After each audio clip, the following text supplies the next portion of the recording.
Panduan Ibadah Online GPIB Immanuel Bekasi. Persiapan sarana ibadah. Sebelum ibadah dimulai, pastikan koneksi internet memadai. Lalu akses channel YouTube GPIB Immanuel Bekasi di G Immanuel TV. Persiapkan diri, berdoalah sebelum ibadah dimulai, lalu ikutilah rangkaian ibadah selayaknya kita mengikuti ibadah.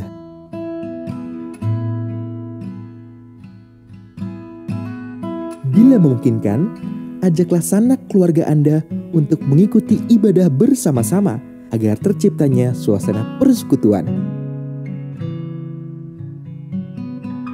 Demikianlah panduan ibadah online GPIB Immanuel Bekasi. Selamat beribadah, Tuhan Yesus memberkati.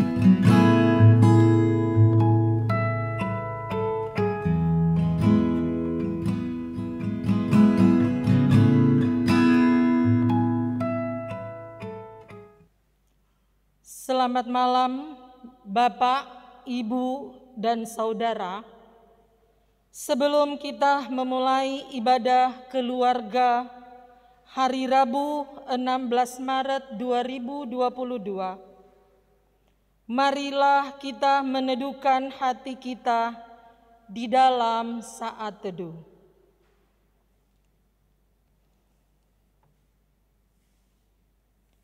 Kiranya ibadah kita malam ini berkenan kepada Tuhan. Pelayan firman-Nya adalah Penatua Franka A.S. Wenas. Jemaat, mari berdiri untuk menghadap Tuhan dan menyembah serta memuliakan nama-Nya, karena kasih setia-Nya besar atas kita. Mari bernyanyi dari Gita Bakti 4 bait 1 dan 2.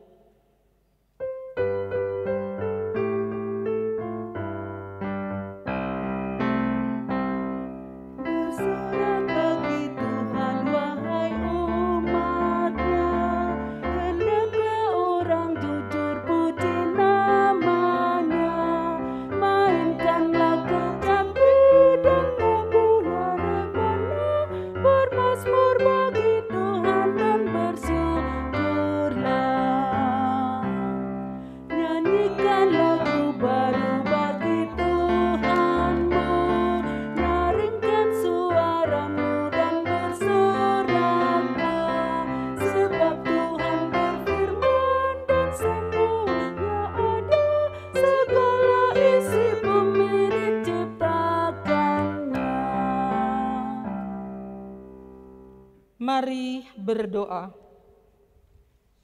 Segala hormat, puji, dan syukur hanya bagi-Mu, ya Allah Bapa, dalam Kristus Yesus, dan di dalam kuat kuasa Roh Kudus. Bersyukur untuk hari demi hari, waktu demi waktu yang Tuhan sudah beri bagi kami, dalam kegiatan pelayanan kami pribadi lepas keluarga. Kami bersyukur Bapa, saat ini kami akan memulai ibadah keluarga secara virtual. Kuasai kami dengan Roh-Mu yang kudus, hati dan pikiran kami. Berkatilah Bapak Penatua Franka Wenas yang akan memberitakan firman, biar membagi berkat untuk kami pada malam hari ini. Demikian juga memberkati semua perangkat yang kami gunakan, baik komputer, laptop, HP, dan jaringan internet yang ada di rumah kami masing-masing maupun yang ada di dalam gereja, supaya semua berjalan dari awal sampai akhir demi kemuliaan nama-Mu. Ini doa syukur kami, ampuni dosa dan pelanggaran kami, demi nama Tuhan Yesus kami berdoa. Amin.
Jemaat dikasih Tuhan, mari kita mempersiapkan diri kita untuk membaca Alkitab. Kita berdoa.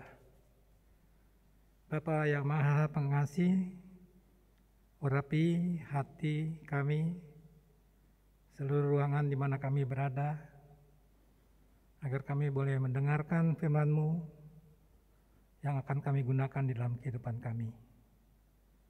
Urapi hamba-Mu yang akan menyampaikan firman, biarlah firman-Mu ini seturut-turut kehendak Tuhan. Terima kasih ya Bapa. Amin. Jemaat Tuhan, marilah berdiri untuk mendengarkan firman Tuhan yang akan dibacakan dari Markus 8. Markus 8 ayat 31 sampai dengan 38. Markus 8 ayat 31 sampai dengan 38. Pemberitahuan pertama tentang penderitaan Yesus dan syarat-syarat mengikuti Dia. Kemudian mulailah Yesus mengajarkan kepada mereka bahwa Anak Manusia harus menanggung banyak penderitaan dan ditolak oleh tua-tua, imam-imam kepala, dan ahli-ahli Taurat, lalu dibunuh dan bangkit sesudah 3 hari. Hal ini dikatakannya dengan terus terang. Tetapi Petrus menarik Yesus ke samping dan menegur Dia. Maka berpalinglah Yesus dan sambil memandang murid-muridnya, Ia memarahi Petrus, katanya, "Nyahlah iblis, sebab engkau bukan memikirkan apa yang dipikirkan Allah, melainkan apa yang dipikirkan manusia." Lalu Yesus memanggil orang banyak dan murid-muridnya dan berkata kepada mereka, "Setiap orang yang mau mengikut aku, ia harus menyangkal dirinya, memikul salibnya, dan mengikut aku. Karena siapa yang mau menyelamatkan nyawanya, ia akan kehilangan nyawanya. Tetapi barang siapa kehilangan nyawanya karena aku dan karena Injil, ia akan menyelamatkannya.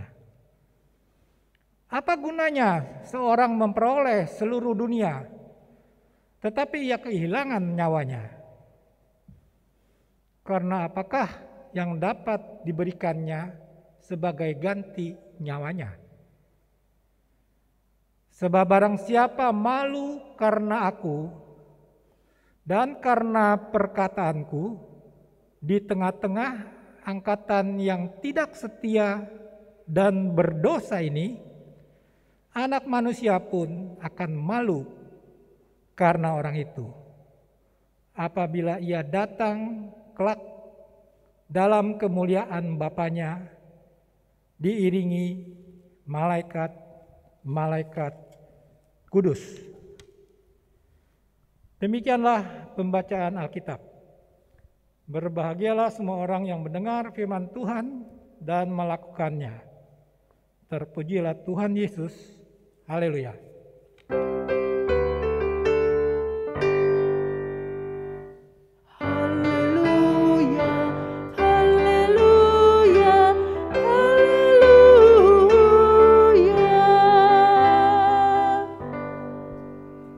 Duduk. Jemaat Tuhan, salam sehat selalu dan tetaplah menjaga prokes. Tema kita adalah berpikir seperti Allah. Kalau kita berbicara berpikir seperti Allah, apakah kita mampu melakukan hal seperti ini? Tentunya mustahil. Terlebih di masa sekarang dan di tengah kondisi kita seperti ini. Jika kehidupan kita saat ini terus mengalami tekanan yang besar.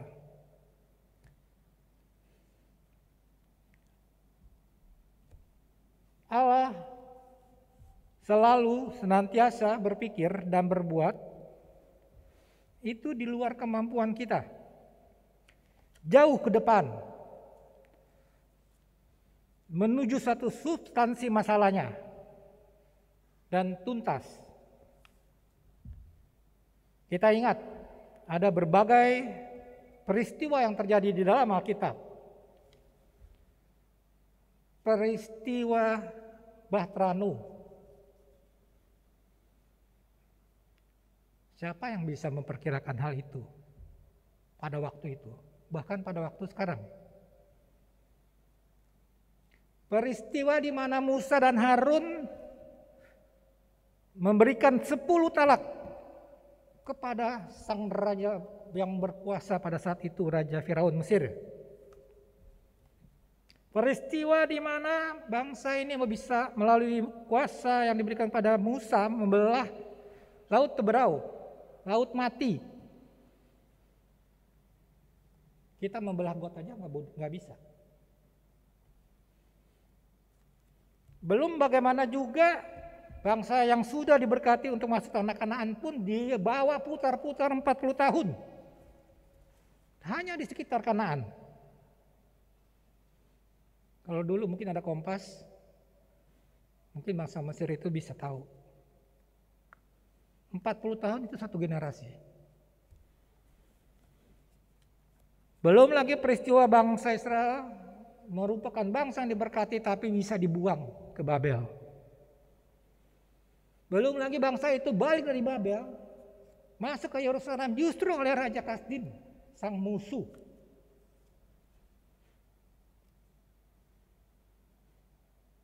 Dan yang terakhir yang paling penting adalah Tuhan Yesus memberikan nyawanya di kayu salib.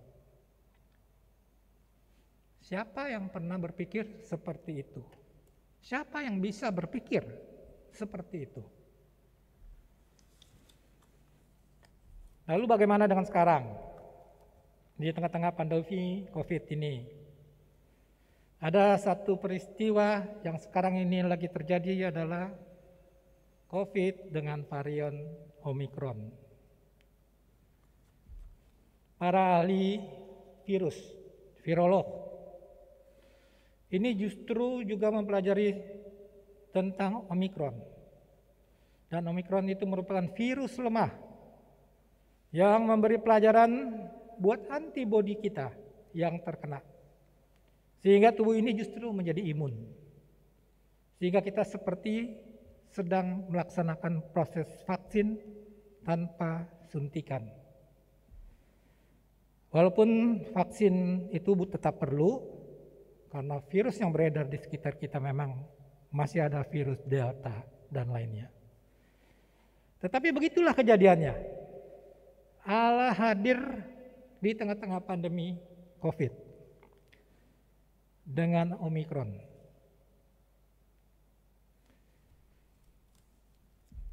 Allah berpikir selalu di luar nalar kita.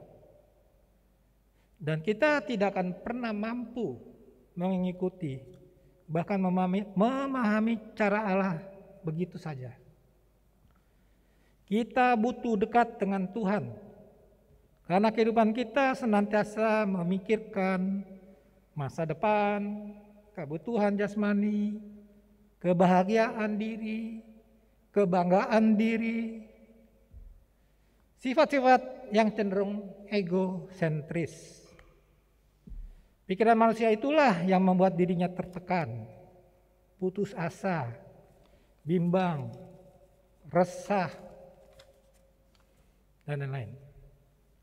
Apa kita memikirkan bagaimana bersikap yang mengutamakan dan menyenangkan hati Tuhan? Apakah kita pernah selalu bersyukur, memaafkan, dan berbahagia atas hidup yang sudah diberikan.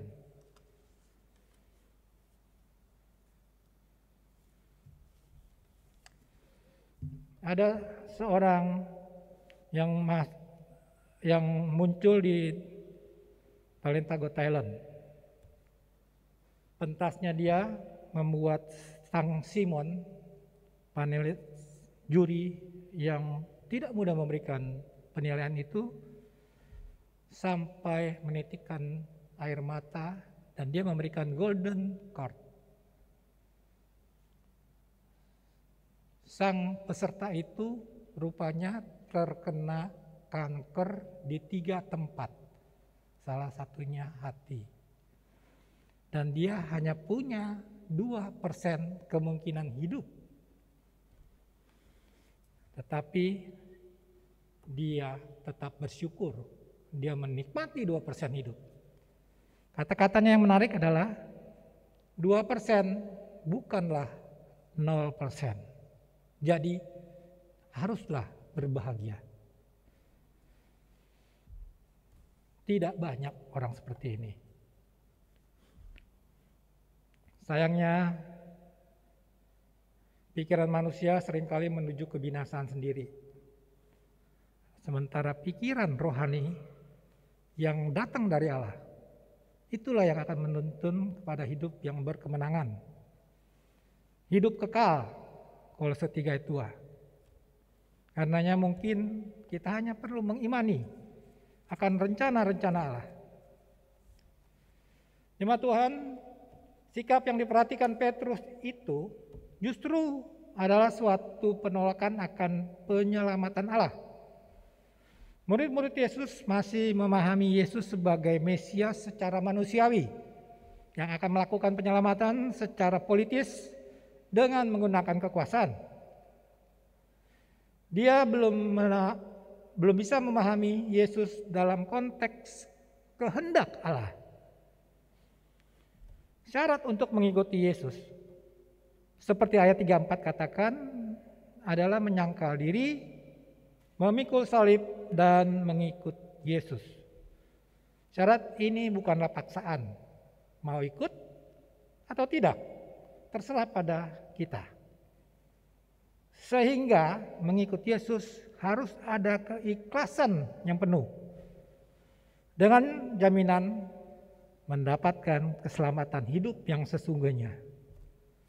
Mari kita lihat dari 3 hal itu. Yang pertama, menyangkal diri atau penyerahan diri. Menjadi murid berarti mau untuk mempertaruhkan seluruh dirinya. Maka harus bersedia untuk menanggalkan haknya, untuk mengorbankan diri dan mempersembahkan hidup hanya kepada Yesus. Menyangkal diri adalah pengendalian diri. Mau jujur menilai diri sebagai respons iman kepada Tuhan. Bahwa kita dipanggil bukan untuk keinginan duniawi, tetapi untuk Tuhan.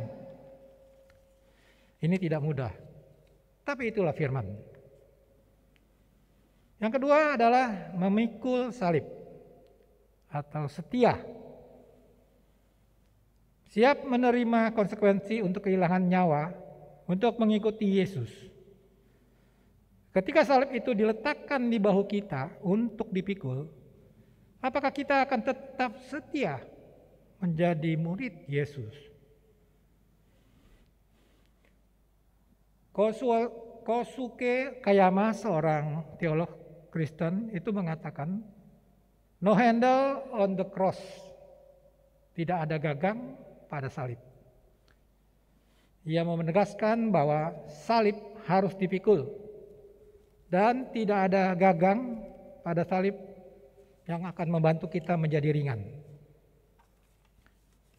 Salib adalah penderitaan yang harus ditanggung sebagaimana Kristus juga telah mengalaminya. Kelihatannya memikul salib adalah beban yang begitu berat. Tapi memang berat. Namun sadarilah, dengan memikul salib akan memampukan kita menyangkal diri dan mengikut Yesus. Dengan salib yang kita pikul, maka kita akan tetap fokus pada tujuan hidup kita. Kembali, memang sulit, tapi itulah firman. Ketiga, tentang mengikut Yesus, ketaatan. Mengikut Yesus yang dimaksud adalah tetap secara terus-menerus. Yang hidup dalam diri seorang murid Tuhan hanyalah perintah Tuhan Yesus. Mau ikut Yesus berarti harus taat mengikuti dan melakukan perintah itu selama-lamanya. Nah, apakah syarat tersebut terlalu berat? Keputusan ada pada kita. Mau ikut Yesus atau tidak. Namun yang pasti bahwa kita sedang diperhadapkan pada pilihan antara kehidupan itu sendiri atau kehilangan hidup. Sudah menjadi hukum alam untuk menyelamatkan nyawa. Setiap orang memiliki cara tersendiri untuk bertahan hidup. Contohnya saja, kalau kita sedang di jalan-jalan di perumahan, lalu tiba-tiba ada anjing galak besar mungkin mengejar kita, maka niscaya pagar atau gerbang yang tinggi pun itu bisa kita lalui. Karena kita pada saat itu ingin mempertahankan agar tidak digigit. Itu resiko yang kita ambil. Atau bahkan kita mengalami sakit penyakit, maka kita berani mengeluarkan biaya apapun, sebesar apapun, bahkan di luar kemampuan kita, untuk menyelamatkan hidup kita. Jadi sebagai manusia normal, memang kita akan berusaha terus untuk bertahan hidup. Tetapi Tuhan Yesus mengatakan dalam ayat 35, karena siapa yang mau menyelamatkan nyawanya, ia akan kehilangan nyawanya. Tetapi barang siapa kehilangan nyawanya karena aku dan karena Injil, ia akan menyelamatkannya. Hidup yang diberikan Tuhan adalah sesuatu berharga untuk kita hargai dan kita syukuri. Namun bagaimanapun juga, hidup di dunia itu ada batasnya. Sehingga dalam ucapan Yesus selanjutnya, Yesus menegaskan, apa gunanya seorang memperoleh seluruh dunia, tetapi ia kehilangan nyawanya. Maka esensi kehidupan tidak hanya untuk bertahan hidup, tetapi jauh dari itu adalah bertahan untuk tetap hidup bersama Yesus, yang akan memberi kita kehidupan. Jika kita hanya sekedar menyelamatkan nyawa kita, maka kita sedang mengejar hidup yang hanya membawa kita menjadi debu dan binasa. Kita sedang mencari dan menikmati kebahagiaan yang palsu, yang dengan sekejap akan lenyap. Jemaat Tuhan, apakah kita bisa menyelamatkan nyawa kita? Tentu saja tidak. Karena itulah Yesus yang datang membawa keselamatan bagi manusia agar memperoleh kehidupan. Tidak ada yang dapat kita lakukan untuk menyelamatkan nyawa kita sedetik pun selain dari mengikut Yesus. Itulah sebabnya Tuhan melanjutkan ucapannya pada ayat 37. Apa yang dapat diberikan sebagai ganti nyawanya. Apapun yang boleh kita peroleh dalam dunia ini tidak akan dapat mengganti nyawa kita. Nyawa yang dimaksud Tuhan Yesus di sini jauh lebih tinggi, yaitu yakni sesuatu yang kekal, sehingga tidak terbatas kepada kematian saja. Maka tidak ada yang dapat menukar keselamatan hidup dengan apapun yang dapat diperoleh dari dunia ini. Mengikut Yesus adalah anugerah Allah yang terbesar bagi manusia. Untuk meninggalkan kehidupan lama yang mengikat manusia mencintai hidup yang dikuasai oleh dosa. Dan memasuki kehidupan yang baru bersama Yesus untuk menuju pada kehidupan yang kekal. Sebab akan tiba saatnya anak manusia diiringi malaikat-malaikatnya untuk menjadi hakim dan membalas setiap orang menurut perbuatannya. Dalam menjalani kehidupan ini, kita sedang berjalan mengikuti Yesus untuk mau menyerahkan hidup kepada Tuhan, bukan lagi kepada keinginan duniawi. Kita hendaknya tetap setia mengikuti Yesus, walaupun menghadapi berbagai pergumulan, kesulitan, tetaplah kita taat mengikuti perintah Tuhan di sepanjang hidup ini.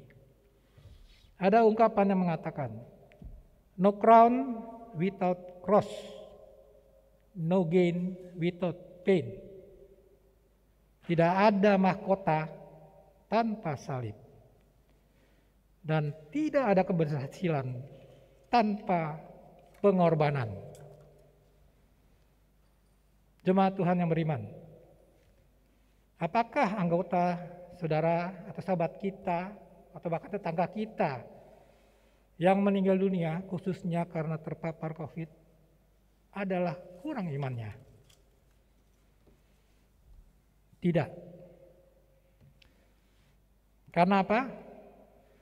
Karena Tuhan memang sedang memuliakan kita. Semua harga yang dibayar kini akan diganti dengan kemuliaan. Itulah rencana Tuhan bagi kehidupan manusia umatnya.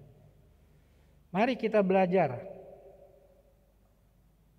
mengolah hati dan pikiran setiap kita untuk selalu mampu bersyukur dengan segala hal.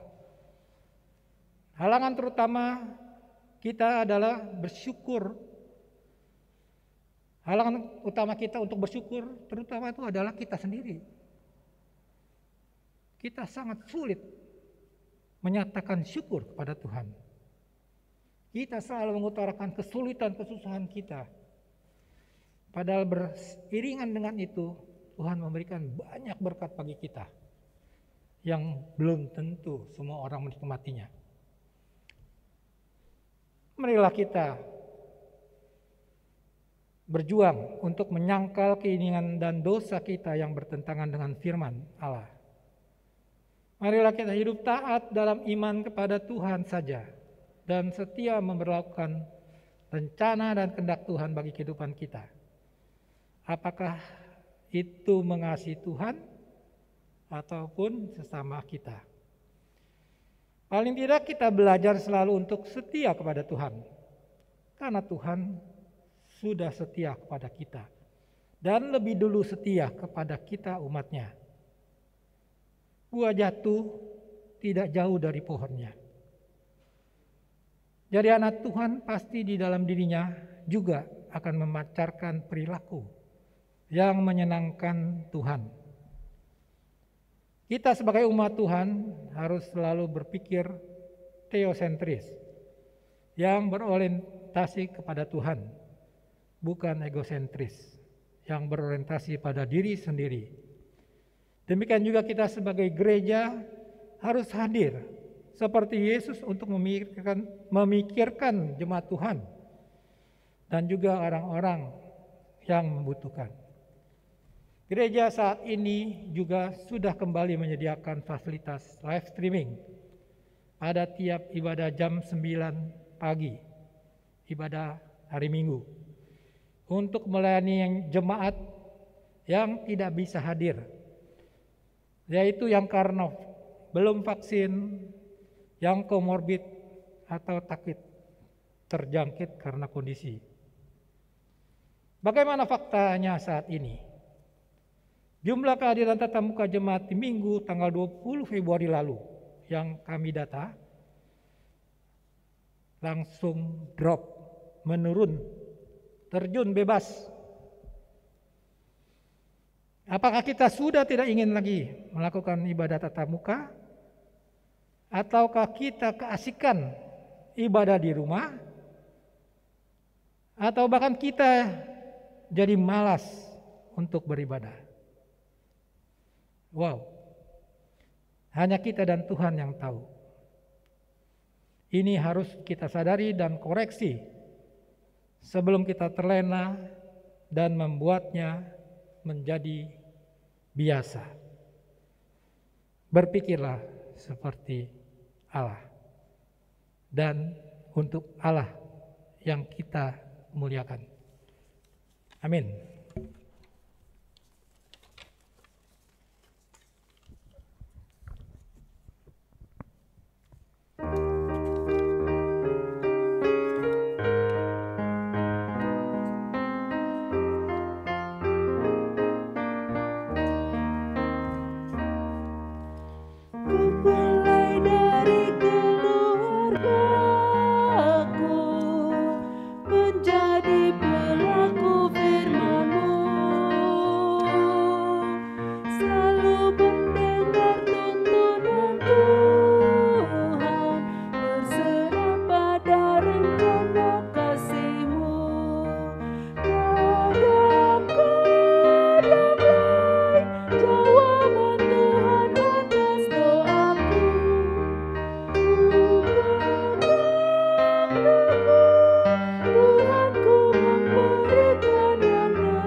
Jemaat Tuhan, mari kita membawakan doa syafaat. Kita berdoa. Bapa yang Maha Pengasih dan Penyayang, yang sudah mengasihi kami, yang sudah setia bagi kehidupan kami, yang senantiasa menawarkan keselamatan kehidupan bagi umat yang percaya. Terima kasih ya Tuhan atas firman yang sudah disampaikan, yang memberikan pesan bagi kami yang mendengarkannya ya Tuhan, untuk senantiasa beriman, untuk memahami dan mengerti apa yang Tuhan firmankan kepada kami sebagai umat Tuhan yang percaya pada Engkau ya Tuhan. Kau memperkuat kami ya Tuhan untuk senantiasa dapat menyangkal diri agar kami dapat memahami apa yang Engkau firmankan bagi kami. Engkau mampukan kami untuk senantiasa taat, untuk senantiasa setia di dalam kehidupan kami terhadap firman-Mu. Karena itu ya Tuhan, mampukan kami setiap umat Tuhan untuk hari demi sehari bergumul di dalam kehidupan, di dalam menapak kehidupan kami di sini bersama Tuhan, melalui doa, permohonan, pujian, syukur kepadamu, melalui ibadah persekutuan yang kami bangun, baik dari rumah, dari jemaat, bahkan dalam gereja ini, sehingga kami diperlengkapi untuk senantiasa mampu menjalankan kehidupan ini untuk mendapatkan keselamatan kehidupan, akhir dari kehidupan itu sendiri bagi kami. Terima kasih ya Tuhan atas semua ini. Biarlah juga Tuhan memperkuat kami mengingat akan firman-firman Tuhan yang sudah kami dengar. Bapa dalam surga, kami juga mau berdoa bagi bangsa dan negara kami, program-program vaksinasi, dan juga segala hal-hal yang terkait dalam kehidupan berbangsa dan bernegara. Tuhan menguatkan bangsa ini ya Tuhan, agar kami sebagai bangsa dapat menjalankan kehidupan kami dengan baik dan benar di tengah-tengah perbedaan-perbedaan yang ada. Tetapi kesatuan itulah yang membawa kami seperti sekarang ini ya Tuhan, dan seterusnya di dalam perjalanan kehidupan bangsa dan negara ini. Tuhan memberkati pemerintahan dari pusat sampai ke bawah, tingkat RT, maka seluruh orang yang terpengaruh, yang dipengaruhi untuk mengatur, mengarahkan perjalanan kehidupan bangsa ini. Biarlah mereka menerima beban pundak di tengah-tengah pondok mereka itu untuk melaksanakannya dengan baik dan benar. Takut akan Tuhan.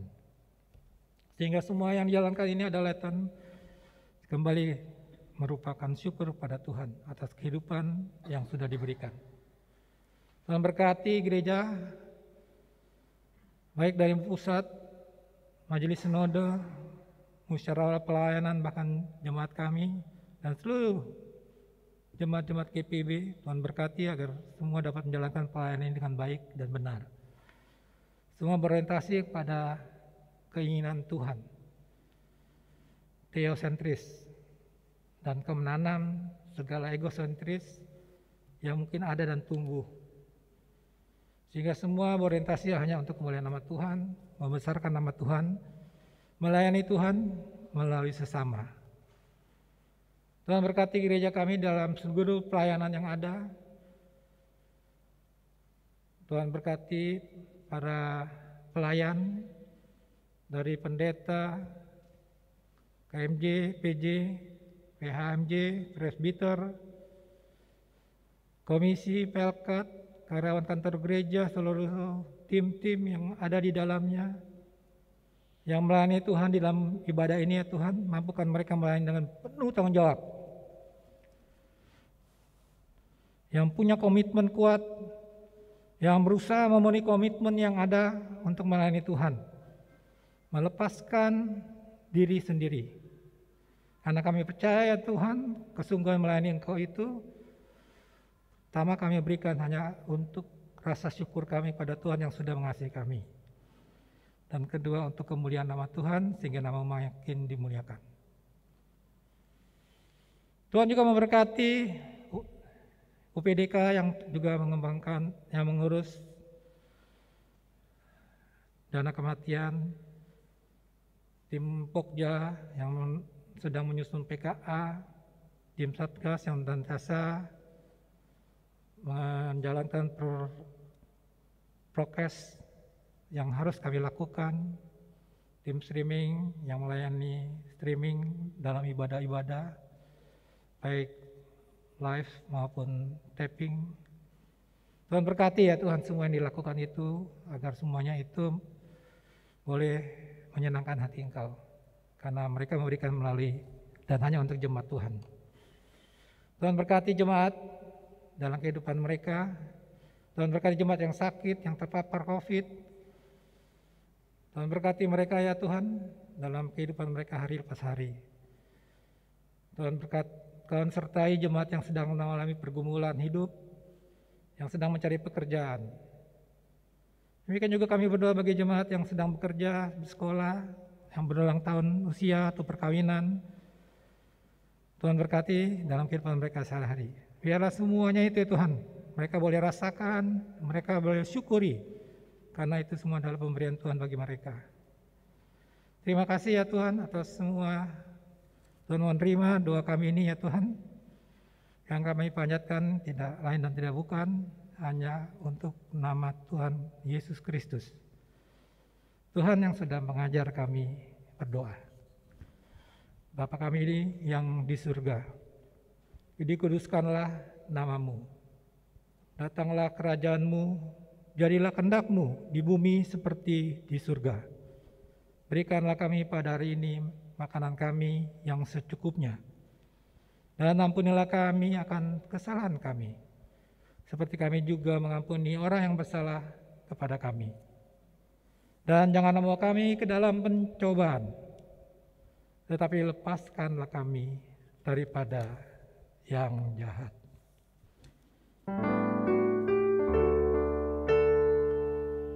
Karena Engkaulah yang mempunyai kerajaan dan kuasa dan kemuliaan sampai selama-lamanya. Amin.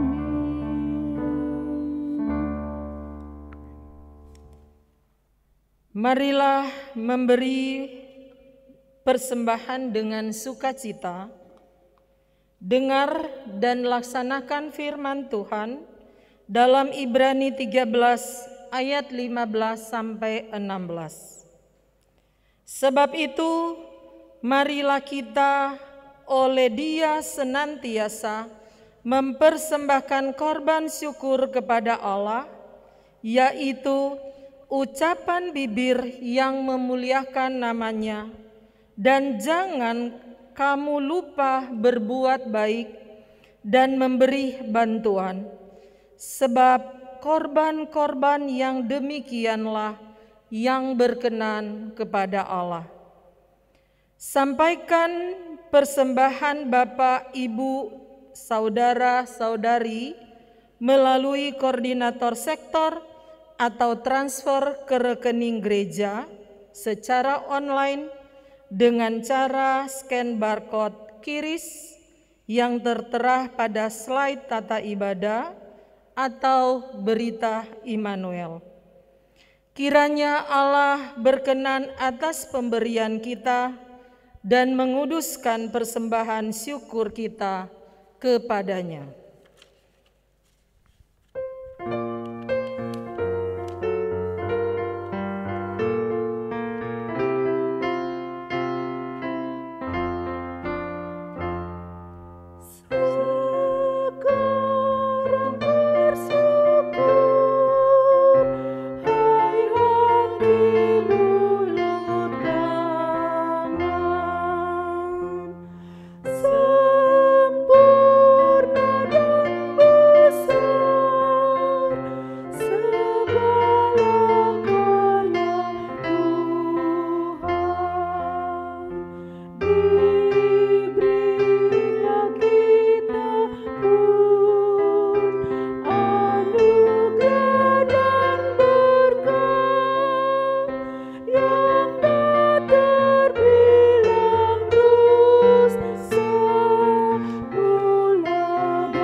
Jemaat, mari berdiri untuk menyerahkan persembahan ini kepada Tuhan dalam doa syukur. Kita berdoa. Ya Tuhan, terimalah persembahan syukur kami yang kami berikan bukan karena kami layak, tetapi semata-mata adalah kemurahan-Mu atas hidup kami. Kami persembahkan kembali kepadamu sebagian dari berkat-Mu. Kuduskanlah agar berguna bagi karya yang memuliakan nama-Mu. Demi Tuhan Yesus, sumber segala berkat, kami berdoa.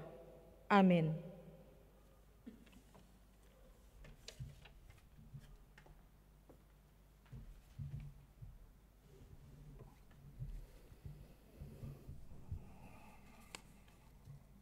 Jemaat Tuhan, hendaklah kamu berakar di dalam Dia dan dibangun di atas Dia. Hendaklah kamu bertambah teguh dalam iman yang telah diajarkan kepadamu. Dan hendaklah hatimu melimpah dengan syukur. Terimalah berkat Tuhan. Anugerah dari Allah Bapa, cinta kasih dari anaknya Yesus Kristus, dan persekutuan Roh Kudus kiranya merengkuh setiap saudara di dalam kehangatan dan kekuatan ilahi, agar saudara-saudara selalu siap diperbarui, diubah, dan diutus ke dunia dari hari ini, esok, sampai selama-lamanya.